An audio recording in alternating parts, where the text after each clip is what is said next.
algunos domingos desarrollarla, y que, como todos ustedes saben, tiene que ver con el diseño que tenemos como iglesia.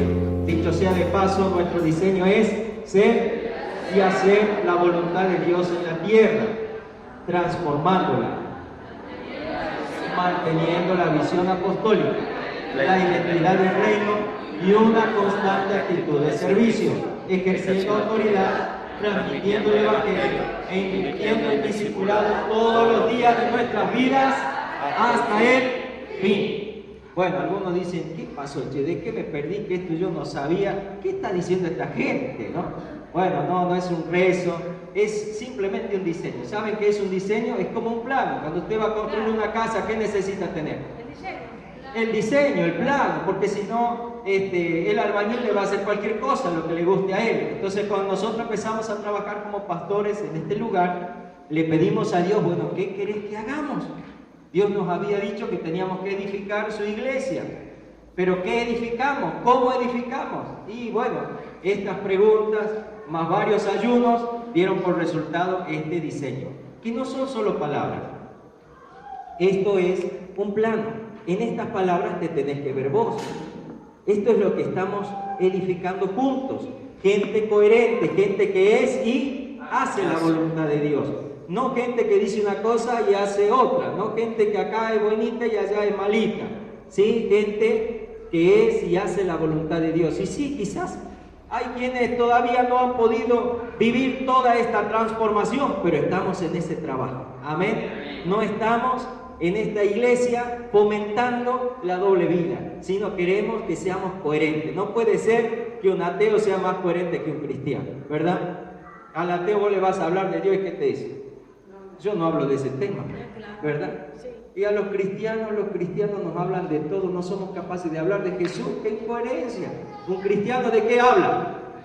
De Dios, de Jesucristo, ¿verdad? ¿Qué lee? La Biblia, ¿no es cierto? Pero bueno, por ahí nos tentamos con tantas cosas, ¿verdad? Y dejamos de lado lo más importante. Amén.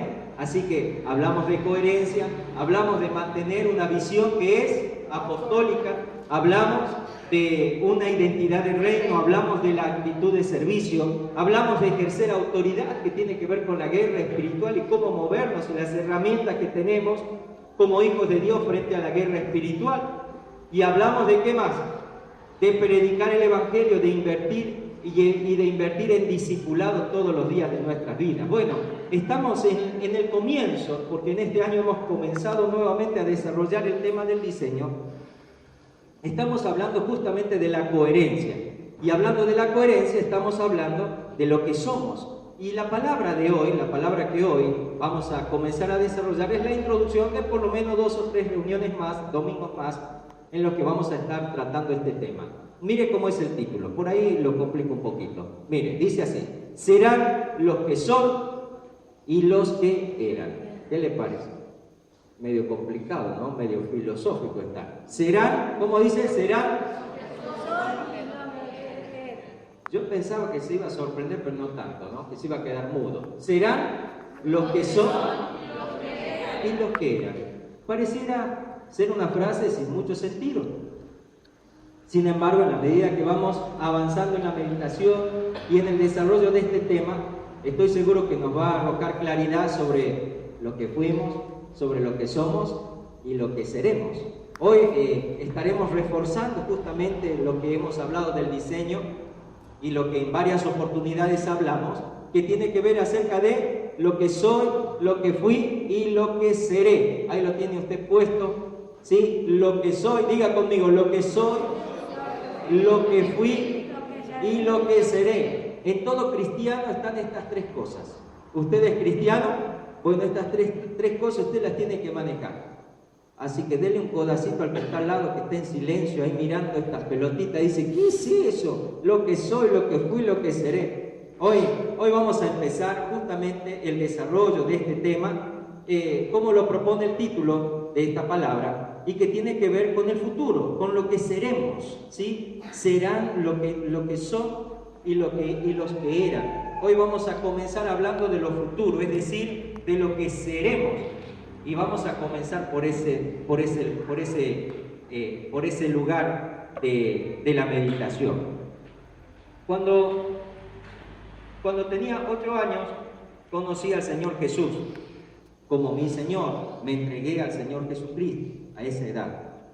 Bueno, ya de la panza de la mamá, mis padres eran cristianos, así que debe ser que me cansé de escuchar canciones cristianas, ¿no? Pero a los 8 años entregué mi vida a Jesús. Y desde entonces he estado en el mundo de la iglesia. Así que mire si no sabré cosas de las iglesias. Así que he visto pasar muchas cosas en la iglesia y he visto cómo hay un cambio muy grande en la iglesia de hoy y en la iglesia en la que yo conocí cuando era niño. En el tiempo que yo era chico, uno de los temas que más escuchaban a los predicadores predicar de la palabra de Dios era justamente sobre lo escatológico, sobre lo futuro, sobre la venida de Jesús, sobre la vida eterna, sobre lo que Dios tiene preparado para los que le aman. Este evangelio no era solo para disfrutar lo que tenemos en el mundo, sino más bien para entender el poder de Dios para llevarnos a una nueva clase de vida en la eternidad.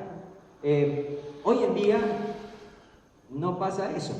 Hoy el evangelio o la prédica en las iglesias ha cambiado mucho y sin darnos cuenta muchas veces se ha torcido esta palabra, por ahí quizás para agradar a la gente que escucha y no para agradar a Dios. Hoy en día ya no se escucha hablar mucho acerca de lo que vendrá, sino de cómo estar bien hoy, ahora, cómo prosperar hoy, cómo hacer para que te vaya bien en tu familia, cómo hacer, y me parece que está bueno, no me parece mal. Sin embargo, no es esta toda la voluntad de Dios. En aquellos tiempos de los que yo les hablo, cuando se hacía tanto énfasis en el futuro y en lo que vendría, muchas veces se descuidó el estado de las personas, ¿sí? Entonces, muchos religiosos de aquella época se aprovecharon de esta situación y bueno, vos tenés que seguir a Cristo, no importa cómo te vaya, y bueno, allá vos con tu relación con Dios, y eso hizo que se perdiera la relación que tiene que haber en todos nosotros, el interés que tiene que haber en todos nosotros de que a todos nos vaya bien, no que solo a un grupo le vaya bien y al otro grupo le vaya mal, ¿me está entendiendo?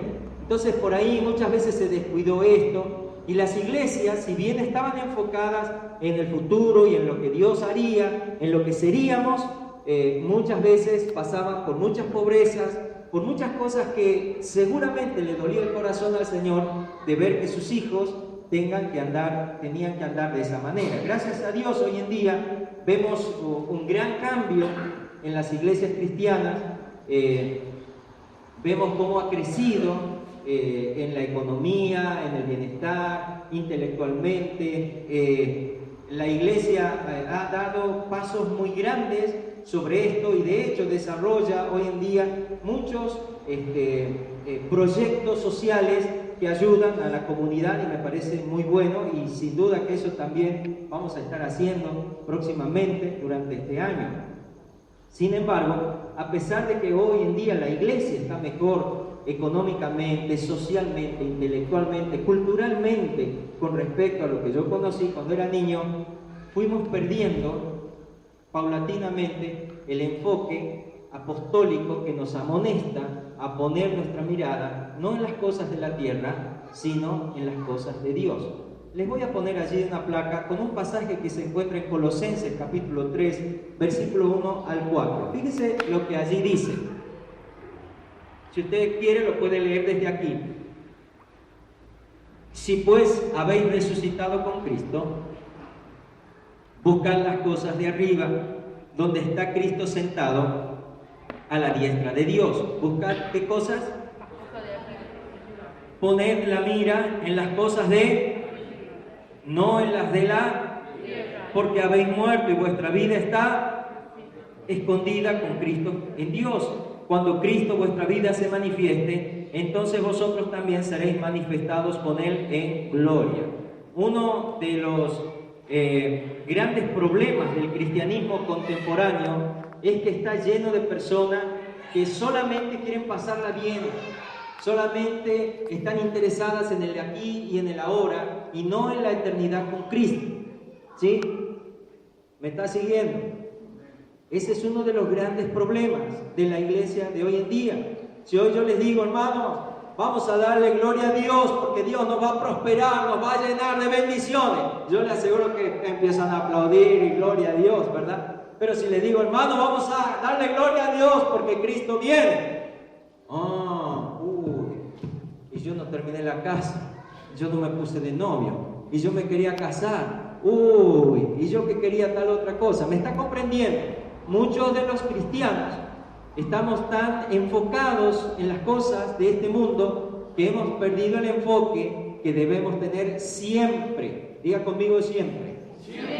Siempre debe estar este enfoque. El Señor dice que pongamos las cosas, nuestra mira, en donde, en las cosas de arriba, no, y enfatiza, no en las de la tierra. ¿Y qué quiere decir? Que no tenemos que buscar nada de lo que hay acá. No, mire, deje que Dios se encargue. Dios va a obrar en su vida, Dios va a traer a su vida bendición. Dios siempre le va a bendecir. Dios es su papá. Amén. Quienes hemos tenido un papá bueno, sabemos que a un papá bueno no hay que estar pidiéndole, ¿me entiende? Sino que el papá bueno le va a dar lo que usted necesita en el momento justo. Mire, cuando yo era niño, obviamente no había internet, le estábamos inventando, ¿no? Así que no había todavía. Entonces, los muchachos, ¿qué hacíamos?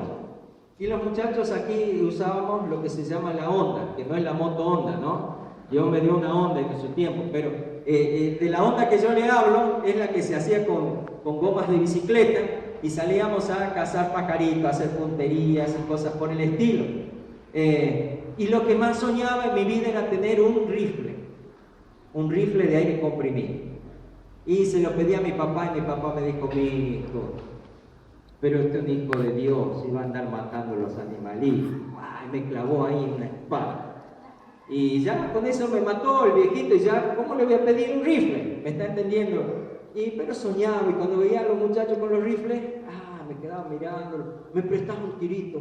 Y estábamos ahí, los balines eran caros, así que medio rezongando te prestaban los rifles. Y un día de mi cumpleaños, viene papá con su regalo. A que no saben qué me trae. Un paquete así largo. ¿Y sabe qué pensé que era? Un paraguas. ¿Quién me va a regalar un rifle viejo? Y cuando lo abro, ¿qué había? Un rifle, mi primer rifle de aire comprimido. ¡Qué alegría que tenía! Mire, hasta me saltaron lágrimas de emoción. Pero ¿sabe por qué? Porque no podía creer que mi papá, sin que le haya estado molestando, me haya comprado un rifle. Y si nuestros padres terrenales no saben dar buenas dádivas, ¿cuánto más nuestro Padre que está en los cielos? El Señor Jesús dijo, tranquilo, Él ya sabe de qué tenés que tener necesidad. También nos dijo que pidamos, ¿sí? Pero no que estemos enfocados en eso que queremos. ¿Dónde nos tenemos que enfocar? En las cosas de arriba. Hay planes, Dios está trabajando. Diga conmigo, Dios está trabajando y necesita que nosotros también entremos en sus labores. ¿Está entendiendo? Todas las demás cosas serán añadidas, pero deje que Dios obre. Hoy en día, ¿dónde está la mirada de nosotros? ¿Está el sentido de nuestras vidas en cumplir los sueños de Dios o que Dios cumpla nuestros sueños? ¿Tu propósito es buscar el reino de Dios por amor a Dios o porque si busco el reino de Dios, pastor, todas las cosas me son añadidas? Yo estoy buscando cambiar la cocina y ya me hace falta, así que yo estoy buscando el reino de Dios. Mire, se va a cansar de hacer las cosas, pero eso es hacer trampa. Dios no es un Dios de trueques.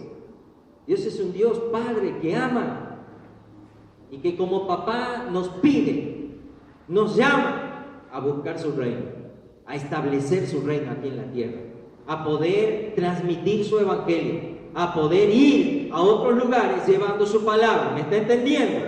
Y todas las demás cosas ya las añadirá el Señor, no se aplica, ya vendrán. Amén.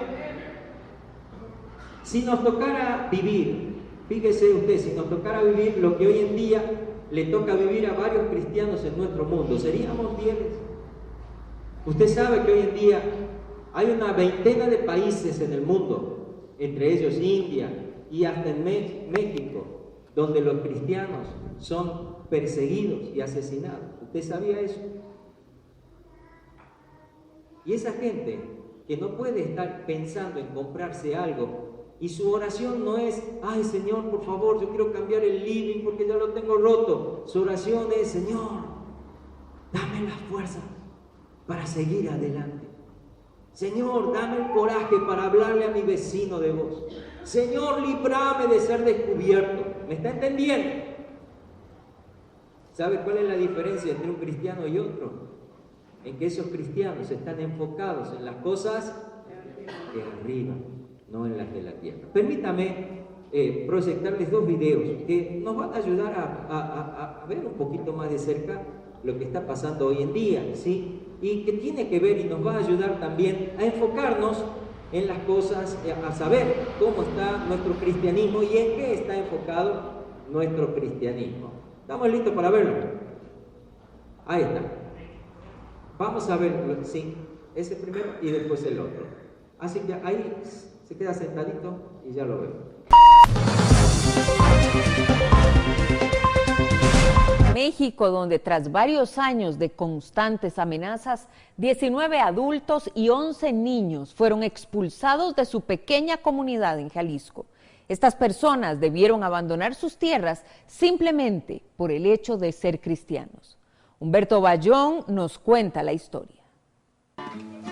El origen de la etnia huichol es incierto. Asentados en el Pacífico mexicano, son una de las pocas tribus en Norteamérica que aún viven tal y como lo hacían en tiempos precolombinos. Se refieren a sí mismos como los huirráricas, que significa la gente. Ellos practican una espiritualidad tradicional que incluye el consumo ritual del peyote, un cactus que posee efectos alucinógenos. De esta forma, ellos afirman poder comunicarse con sus antepasados. Tras varios intentos misioneros, el evangelio entró a Tuxpan de Bolaños en el 2003, y desde entonces Jesús de la Cruz y su familia afirmaron su fe en Jesucristo. Sin embargo, en el 2008, la intolerancia hacia los cristianos comenzó.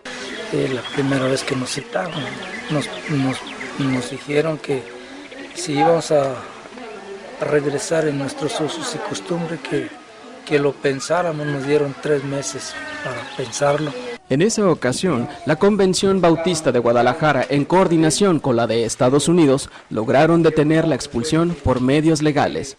En 2012, un nuevo liderazgo se levantó en la región y volvió a intentar expulsar a todo aquel que hubiera cambiado su religión, tal y como lo explica el abogado defensor del caso, Isaí Torres. A razón del crecimiento que se ha estado teniendo de la propagación del evangelio en el campo wixárika, se apoyó a nuestros hermanos en el año 2012 por la situación de su libertad de conciencia de creer en el Señor Jesucristo.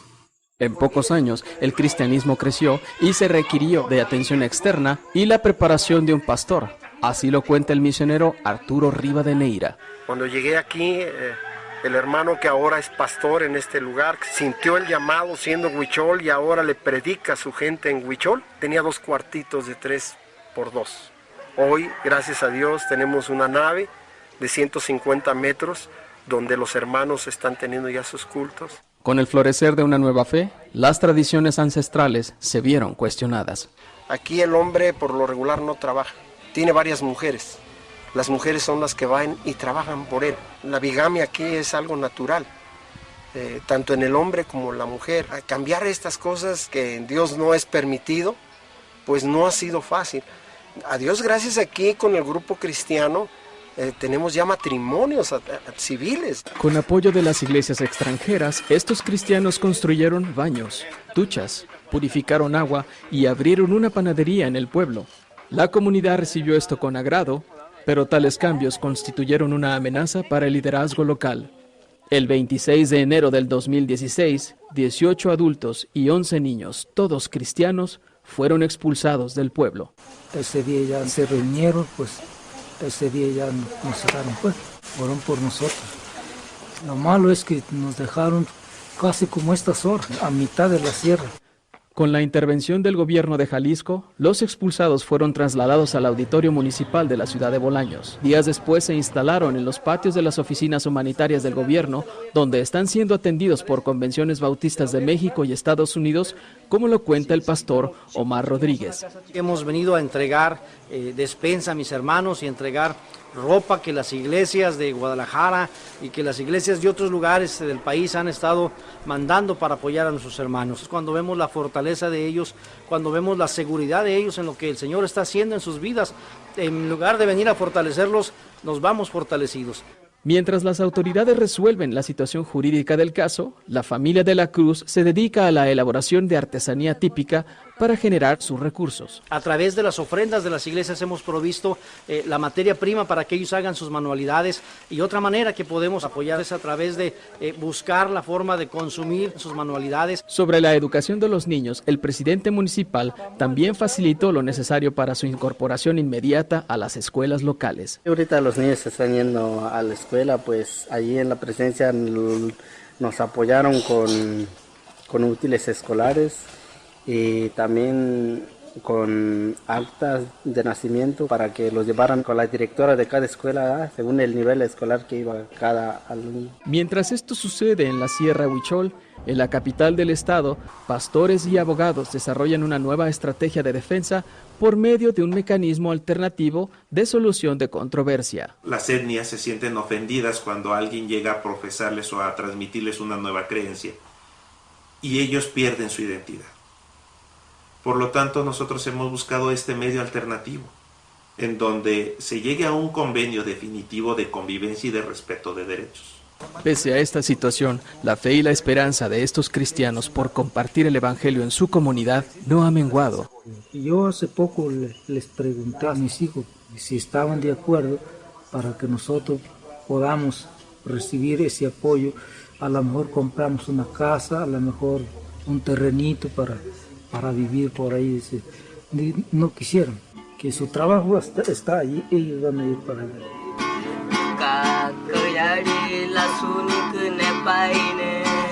Me gustaría que tuviéramos la libertad de predicar la palabra de Dios otra vez, para que la gente pues pudiera elegir su camino. Pues eso, algún día pues Dios lo hiciera, Dios tocara corazones, porque Él mueve corazones con la persona que sea. Desde Jalisco, México, para Mundo Cristiano, Humberto Bayón. Alguien dijo una vez que el llamado a servir a Cristo incluye el llamado a sufrir por Cristo. Parece que los cristianos en Arabia Saudita son el mejor ejemplo para apoyar esta afirmación. El Reino de Arabia Saudita es una monarquía islámica en la que el Islam sunita es la religión oficial del Estado y a los no musulmanes no se les permite tener la ciudadanía saudí. La conversión del Islam a otra religión se considera apostasía y es castigado con la muerte si el acusado no se retracta. También, en el reino se ejecuta bajo la ley islámica, más comúnmente conocida como Sharia, que consiste en castigos como la decapitación, lapidación y flagelación en público. Actualmente no hay iglesias oficiales en Arabia Saudita, a pesar del hecho de que miles de mezquitas financiadas por Arabia Saudita se han construido en el oeste. Las leyes saudíes prohíben la práctica de cualquier religión que no sea el Islam. Los fieles no musulmanes se exponen a la detención, el encarcelamiento, apresamiento, expulsión y a veces la tortura. Están prohibidos los productos y artículos pertenecientes a religiones distintas del Islam. Estos incluyen Biblias y crucifijos, y si lo encuentran, entonces la persona... ¿Qué le parece? Esta clase de cristianos, si tuviera el enfoque que nosotros tenemos, ¿cuánto duraría? Nada, ¿verdad? Ni siquiera se congregaría. ¿Me está entendiendo? Ahora, damos gracias a Dios por la libertad que nosotros tenemos, damos gracias a Dios porque hoy podemos venir libremente a una iglesia y abrir las puertas y que la gente nos vea y no hay ningún problema. Lo más que nos puede pasar es que alguna vez nos tiran una piedra en el techo o por ahí se burlen, pero nada más que eso. ¿Sabe? Hay videos de gente que es apaleada. Yo no traje esto por amor a nuestros niños.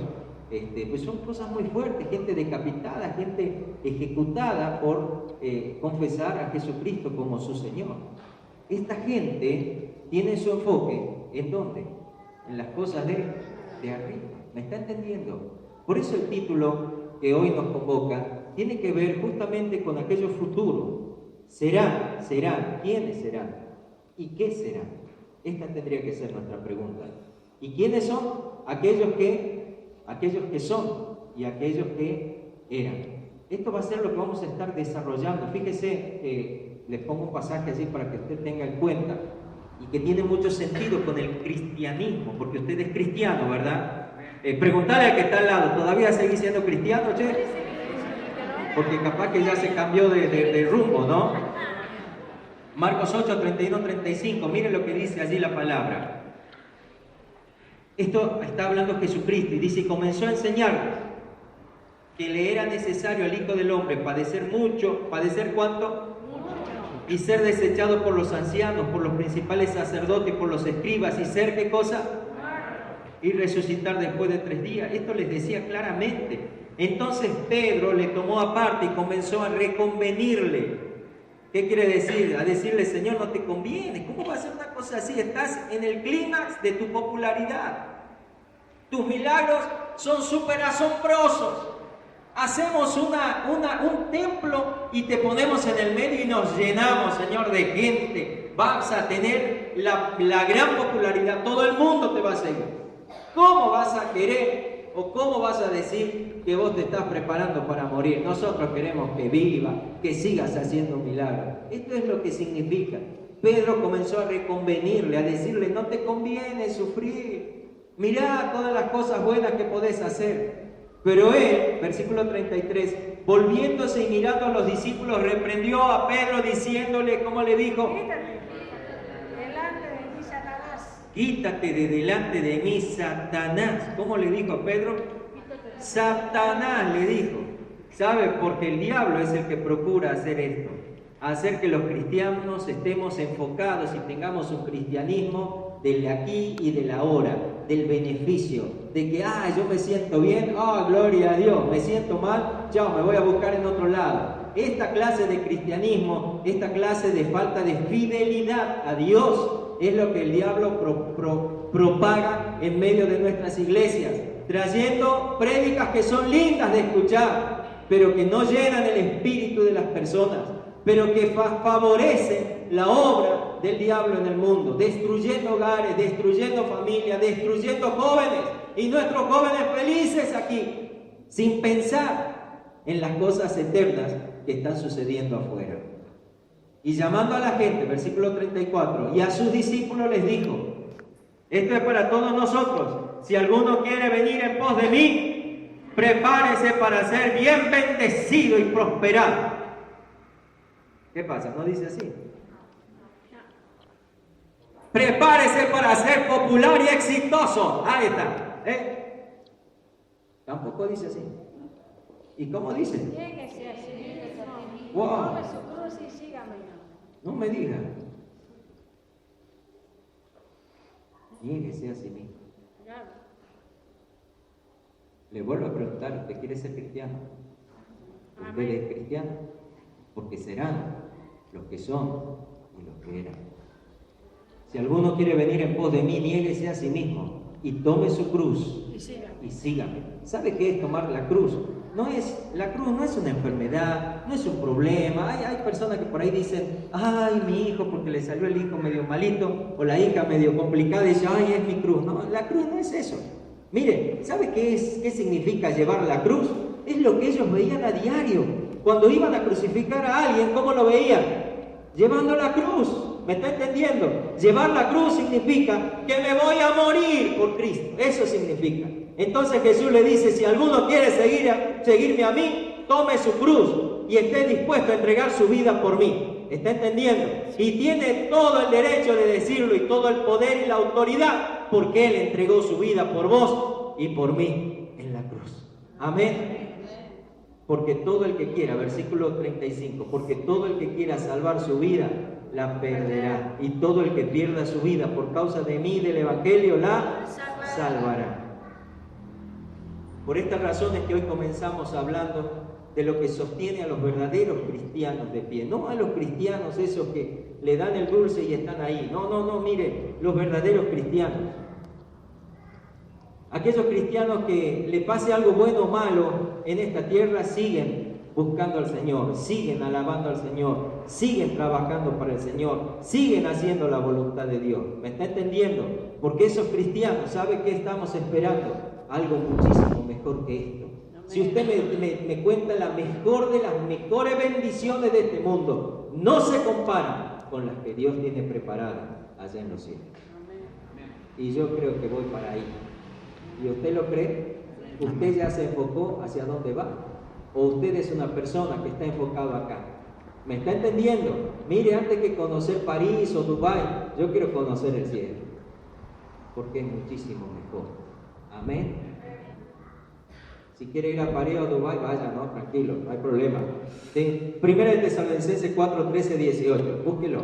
Y aquí vamos a ir revelando un poquito lo del título. Seremos, ¿cómo dice el título? Serán los que son y los que eran. Hoy vamos a ir llenando un poquito esta frase. Y él comenzó, Primera de Tesalonicenses 4, 13 al 18. Ya estamos terminando. Primera de Tesalonicenses 4, 13 al 18. Búsquenlo en su Biblia, por favor. Mire lo que dice allí. Tampoco queremos, hermanos, que ignoréis acerca de los que duermen. ¿Quiénes son los que duermen? Los que están muertos. Para que no os entristezcáis como los otros que no tienen esperanza. Porque si creemos que Jesús murió y resucitó, así también traerá Dios con Jesús a los que durmieron en Él. Así traerá Dios con Jesús a los que durmieron con Él. Por lo cual os decimos esto en palabra del Señor, que nosotros que vivimos, que habremos quedado hasta la venida del Señor, no precederemos a los que durmieron. Porque el Señor mismo, con voz de mando, con voz de arcángel y con trompeta de Dios, descenderá del cielo, y los muertos en Cristo resucitarán primero. Luego nosotros, los que vivimos, los que hayamos quedado, seremos arrebatados. ¿Cómo dice? Seremos arrebatados. ¿Cómo dice? Seremos arrebatados juntamente con ellos en las nubes para recibir al Señor en el aire. Y así estaremos siempre con el Señor. Por tanto, alentaos los unos a los otros con estas palabras. ¡Qué bendición! Había un pasaje de la Biblia que mi padre siempre lo decía y nos hacía enojar. Para mí, el vivir es Cristo y el morir es ganancia. Una cosa es que te lo diga un papá sano, pero un papá que se está por morir no es tan lindo, ¿no? Porque para él decía, me quiero ir, estaba feliz porque se iba a ir con el Señor. Y cuando se fue, mi padre se fue así, hablando con el Señor. Le dio un beso en la mano a mi mamá y suspiró y se fue. Y se quedó tranquilo, como dormido. ¿Me entiende? Con la esperanza puesta en Dios. Gente querida, muchos de nosotros hemos perdido el enfoque. Nos hemos enfocado en las cosas de esta tierra. Y vuelvo a decirle, Dios nos quiere dar todo, nos va a heredar todo. Pero no para que pongamos nuestro corazón en esto, sino para que nuestro corazón, nuestro enfoque siempre esté en donde debe estar, que es mejor, que son las cosas de arriba. Juan 14, versículo 1 al 6, fíjese. Allí está hablando Jesús y les dice así a sus discípulos, Juan 14, 1 al 6, no se turbe vuestro corazón. ¿Creéis en Dios? Creed también en mí. En la casa de mi Padre muchas moradas hay. Si así no fuera, yo os lo hubiera dicho, voy pues a preparar lugar para vosotros. Y si me fuere y os prepararé lugar, vendré otra vez y os tomaré a mí mismo, para que donde yo estoy, vosotros también estéis. Para que donde yo estoy, vosotros también estéis. Y sabéis a dónde voy y sabéis el camino. Le dijo Tomás: Señor, no sabemos a dónde vas, ¿cómo pues podemos saber el camino? Jesús le dijo: yo soy el camino y la verdad y la vida. Nadie viene al Padre sino por mí. Jesucristo es el camino a una existencia que trasciende esta existencia humana que nosotros tenemos. Es el camino al cielo, es el camino a una comunión íntima con Dios. Él mismo nos dice que está preparando lugar para todos los que le siguen, pero los que le siguen están esperándole o están solo esperando un milagro para vivir un poco mejor aquí en la tierra. ¿Me está entendiendo? Debemos escaparnos de este aquí y de este ahora, sin llegar a ser irresponsables con las responsabilidades que cada uno de nosotros tenemos como padres, como estudiantes, como trabajadores, como profesionales, como esposos. Sin escaparnos de esto, pero sí debemos empezar a poner nuestra mirada en las cosas de arriba, para que podamos darle lugar a la realidad de una vida eterna que Cristo ya nos ha dado. ¿Te gustaría ser arrebatado por Cristo? ¿Te gustaría experimentar esto? El sonido de su voz, tremenda voz de Jesús, el sonido de la trompeta, y que seamos arrebatados juntamente con Él. ¿Te gustaría esto? Pues ahora le ponemos un poquito más de sentido a esta frase. Serán arrebatados los que son y los que eran. Pero hoy no te voy a hablar de todo esto, ¿sí? Esta es la introducción de lo que vamos a seguir viendo el próximo domingo. Vamos a estar hablando y profundizando un poquito más sobre esta mirada que Dios quiere que tengamos y que aprendamos a desarrollar todos nosotros. Amén. Amén. Yo sé que usted se quedó pensando ahora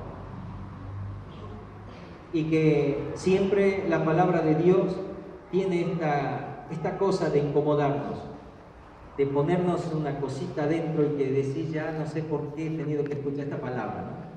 Pero esta palabra era la que Dios quería que escuches, porque Dios está interesado en salvar a un mundo y nosotros estamos interesados en vivir bien en el mundo. Entonces las dos cosas no están yendo por el mismo camino. Así que yo quiero animarte en esta noche a que podamos ponernos en sintonía con Dios.